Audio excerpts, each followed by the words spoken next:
Immerse yourself in the profound insights offered by Father Chuck Belmonte as he delves into daily reflections on various gospel passages from the Bible. September 23rd, Monday. Recognizing the vocation of the unmarried. What are the alternatives? Marriage or some form of religious life?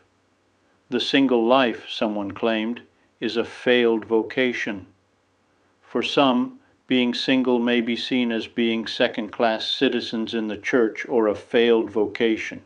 This perspective is utterly and even obnoxiously unrealistic and misguided.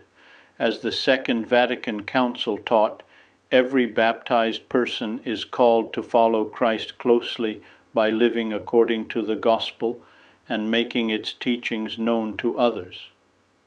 Thus, the core message of Saint Josemaria and the aim of Opus Dei is to contribute to the evangelizing mission of the Church by fostering a life fully consistent with their faith among Christians of all social classes, in the midst of the ordinary circumstances of their lives, and especially through the sanctification of their work. For the sake of the apostolate, in addition to priests, some lay men and women embrace celibacy as a gift from God. This enables them to dedicate themselves more fully to the formational activities of Opus Dei.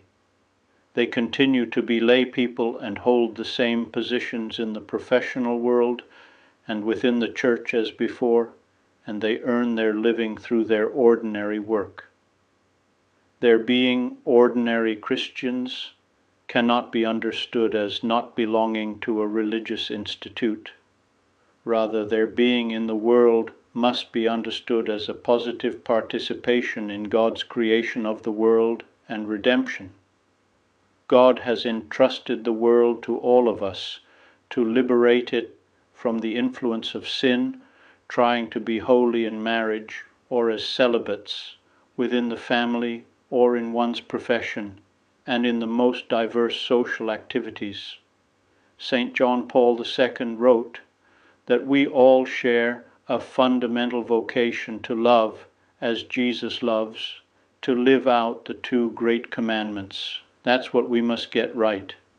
There is nothing more challenging than the universal call to holiness, to die to ourselves, taking up our crosses each day, and offering all to God who, in the person of Jesus, gave his all for us. None of the so-called hard sayings of the gospel or difficult and controversial teachings of the Church come close to being as demanding as our fundamental call to love as Jesus loves. Neither marriage nor celibate life asks more of us than is implied in living our fundamental Christian vocation in the midst of the world. This is what we need to be preaching and teaching. This will produce more marriages and even religious vocations. Here is an area for genuine development. Let our theologians, in light of the fundamental and universal call to holiness, find a way to appreciate the contributions of so many remarkably charitable, chaste and courageous single people who live among us.